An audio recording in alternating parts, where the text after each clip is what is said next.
Welcome back friends in channel Life Sciences Studies. This is an online platform especially for students undergraduate and postgraduates and students who are preparing for competitive exams. So in today's lecture number 6, we are especially discussing about protein folding. The protein folding will be the major topic of discussion of today's lecture. So in this lecture we will discuss about spontaneous process of protein folding and chaperone mediated process of protein folding. So what is spontaneous process and chaperone mediated process?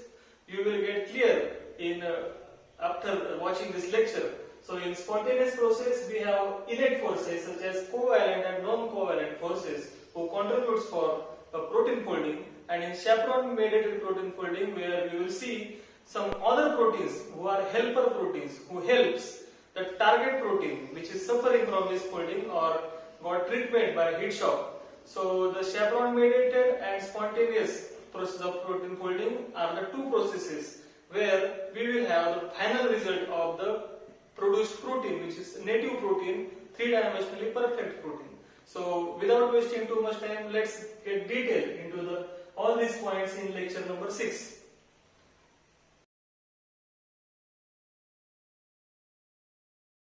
Hello friends. So up till we have understood how tertiary structure can be predicted with the help of KD index and Chow-Fasman propensities values, and also we can draw helical wheel and hydropathic plot for those proteins to understand their overall three-dimensional appearance.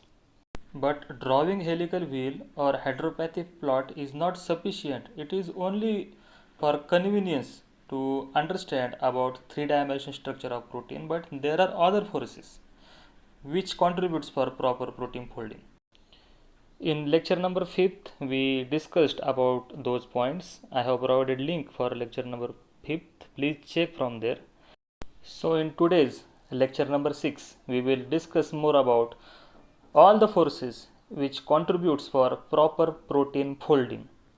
The protein folding will be the major topic of discussion of today's lecture, as it is most discussed topic in biochemistry, because still it is not 100% clear that how protein every time attain the same structure as before. Means if you have folded protein and if you treat them with external agents such as heat or changing their pH, those protein get unfolded. But after removing those barriers or external treatments, those proteins quickly regain the original structure. So there are two ways available for protein folding. One is spontaneous protein folding and second one is chaperone, or some people call it a chaperone mediated protein folding. What are these points? We will go in detail, but let's go one by one.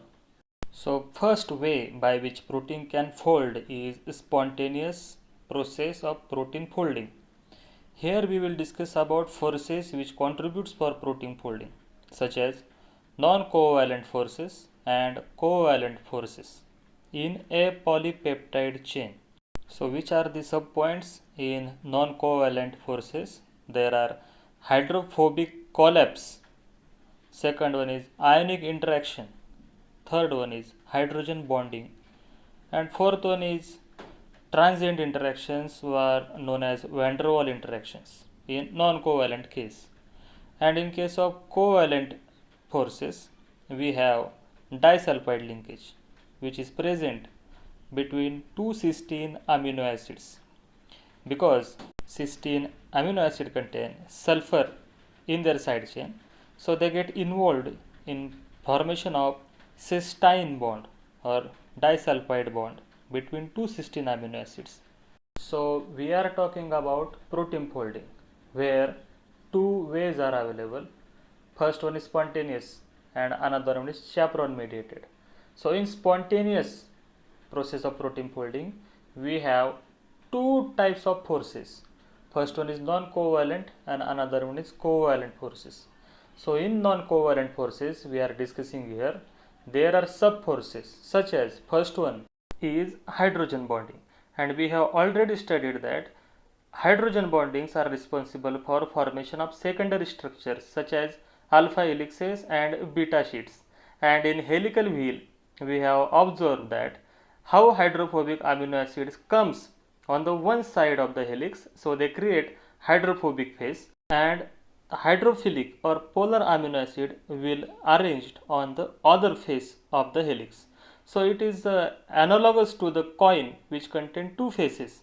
So helix have hydrophobic face and hydrophilic face. So different alpha helices which contain hydrophobic faces comes together or aggregate at the center to avoid the solvent, and automatically the hydrophilic phase will come on the surface of the protein. It is a spontaneous process, and it is clear that proteins are never hollow because they are compact structure that is contain hydrophobic core at the center. So they may ask you in competitive exam why hydrophobic amino acids aggregate at the center. So as you know, these hydrophobic amino acids which are present in secondary structures present in the solvent, and they cannot run away from the solvent. To create minimum interaction with solvent, they have to aggregate together. So they aggregate at the center of the protein, so ultimately they can avoid the solvent, I mean the water which is present surrounding to them, by keeping in mind that proteins are three-dimensional structures. So the aggregation of the hydrophobic regions of polypeptide together is known as hydrophobic collapse, which is second force after hydrogen bonding we have studied in non-covalent interactions. So the third interaction or third force in non-covalent forces is ionic interaction. Please recall lecture first where we have seen charged amino acid, in which acidic and basic amino acids we have discussed. Please check the link in description, where we have seen the positively charged amino acids and negatively charged amino acids. So it is natural phenomenon that positive and negative attracts to each other. So for example, lysine amino acid is present in polypeptide, it will definitely attract to the other negative amino acid in same polypeptide chain. They all contribute for structure formation. So the next interaction or force is a van der Waals force. The van der Waals force are nothing but the forces between atoms in molecules, which also contributes for protein folding. Here we are discussing about non-covalent forces in spontaneous protein folding process. So the next type of spontaneous protein folding process is covalent forces, where in lecture number 2nd we have studied how peptide bond formation takes place in amino acids in order to create a polypeptide chain. So it is obvious, or we can say mandatory, that peptide bond should be there. Without them, the primary structure will not take place, that is chain of amino acid will not form. But we have discussed other covalent bond which is known as a disulfide linkage, which plays crucial role to bring the distant region of polypeptide to attach together, where the cysteine amino acid which contain a sulfur in their side chain, these different cysteine amino acid attached together with the help of disulfide linkages or cysteine bond, which is very strong covalent bond and which is very helpful for making the protein structure in compact form. In terms of energy, if you look at spontaneous protein folding process, if you see the energy for protein folding process is equal to the energy in covalent forces plus the energy in non-covalent forces. It is sum total of energies in covalent and non-covalent forces. So in covalent forces, we have bonds, angles and dihedral angles, which we have already studied in lecture 3rd and 4th. So in non-covalent forces, we have hydrogen bonds, ionic interactions, hydrophobic collapse and van der Waals forces, which all comes together to contribute for protein folding. If we look at the numbers in covalent bonds, we will have more than 200 kilojoule per mole energy. In ionic interactions, 40 kilojoule per mole energy. In hydrogen bonds, we have 10 kilojoule per mole. In hydrophobic interactions, around 8 kilojoule per mole, and van der Waals forces contributes around 4 kilojoule per mole. So all these forces are add up together in order to achieve proper folded protein structure. So it was the one way of protein folding, that is spontaneous protein folding process.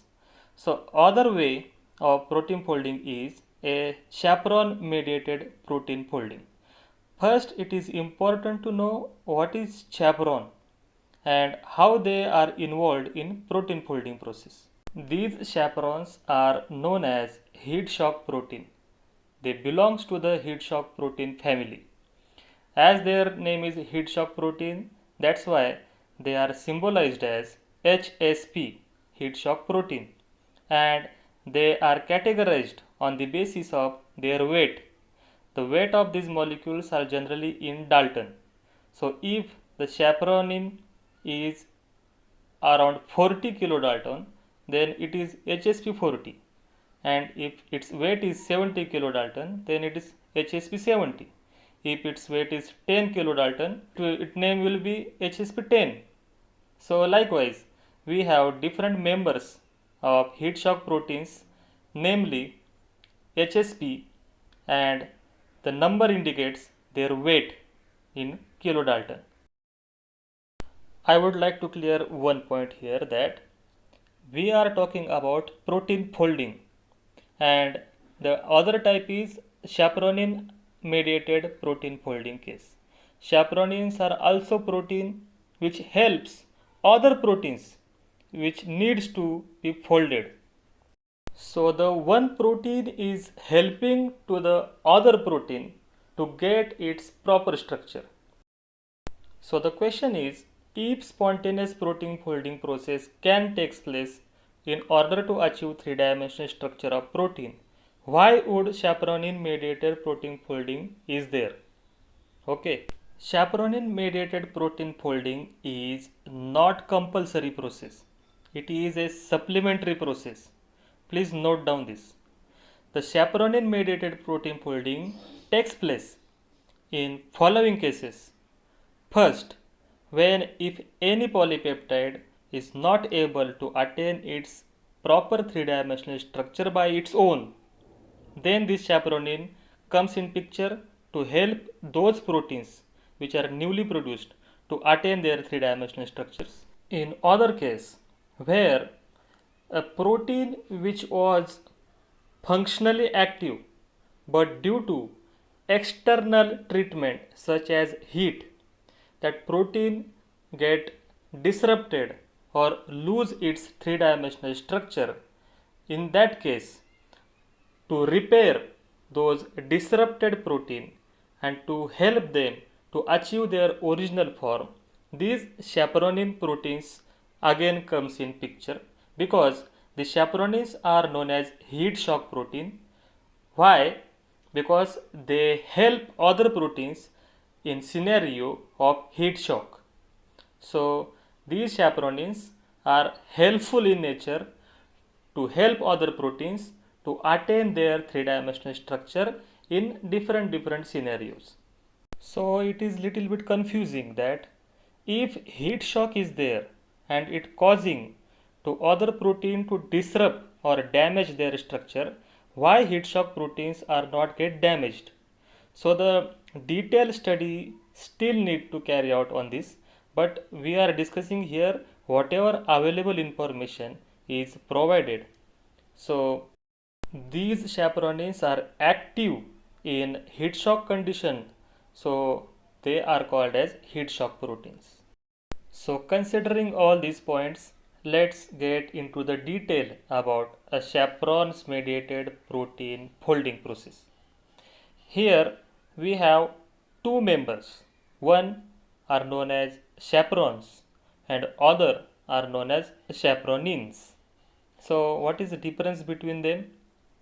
Chaperon includes mainly HSP 40, HSP 70, HSP 90 types of proteins. These HSP proteins appears smaller in size because they work in monomeric form. We will see in detail about their work later. Here we are looking at their structures. And we have other member in chaperone mediated protein folding, that is chaperonin, where we have HSP 60 and HSP 10 proteins. Chaperonin, they are somewhat appear larger in form because they are not in monomeric state. Here we have HSP 60 and HSP 10 proteins. HSP 60 contain two donut shaped rings and each ring contains 7 proteins. So 2 rings consist 14 proteins in case of HSP 60, and on top of it as a lead like structure HSP 10 are present, which also contain 7 proteins in it. So chaperonins includes 21 in total proteins. So they appears larger in size. So it was a structural perspective of chaperone mediated protein folding, where we have seen how they look. Now let's see how they work. Consider any case where a newly synthesized polypeptide chain or a protein which is get damaged by heat shock. In both scenarios, chaperone comes in a picture, where HSP 70 and HSP 90 proteins binds to the newly produced polypeptide or damaged polypeptide by their hydrophobic amino acid residues.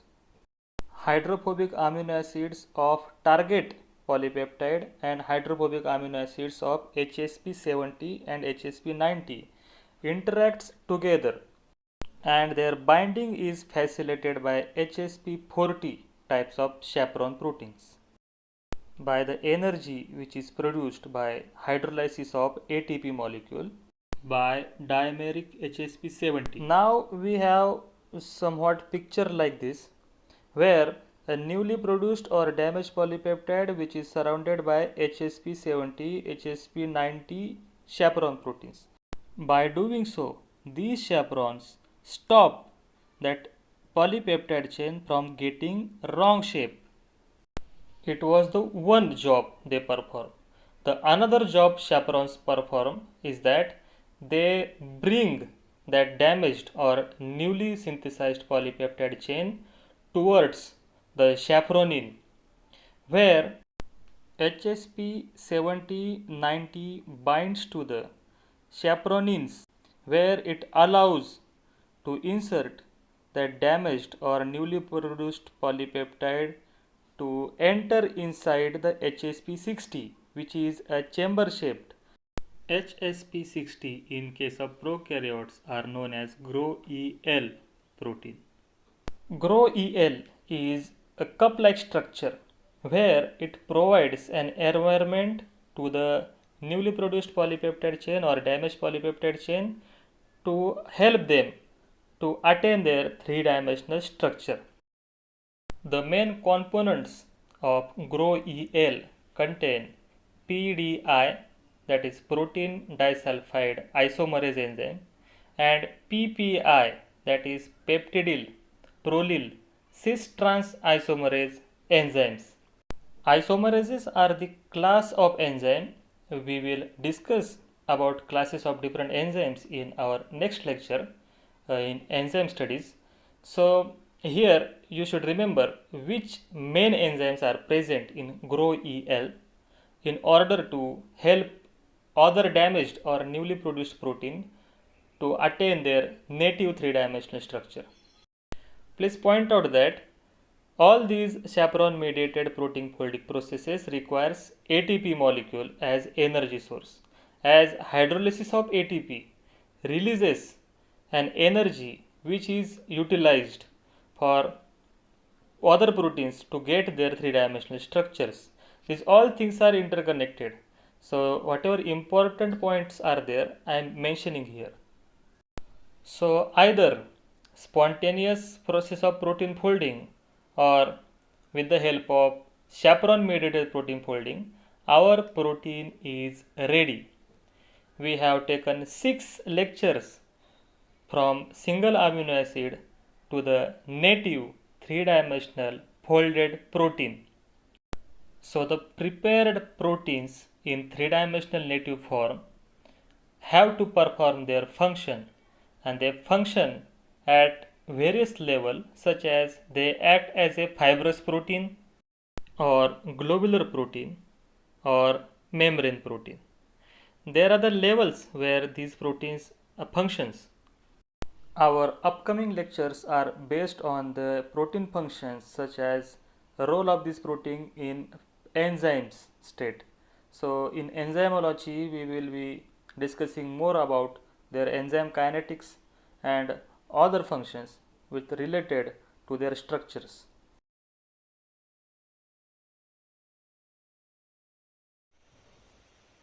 So friends, I am sure you are must be enjoying this lecture series. In this today's lecture, we have seen how these proteins get folded into the 3-dimensional structure. From, if you remember, the lecture first, we discussed about single amino acid. We have taken that single amino acid and created the primary structure. Then the primary structure produces secondary structure, and after tertiary structure get produced. But in this lecture, we have seen the other factors who are responsible for the proper protein folding.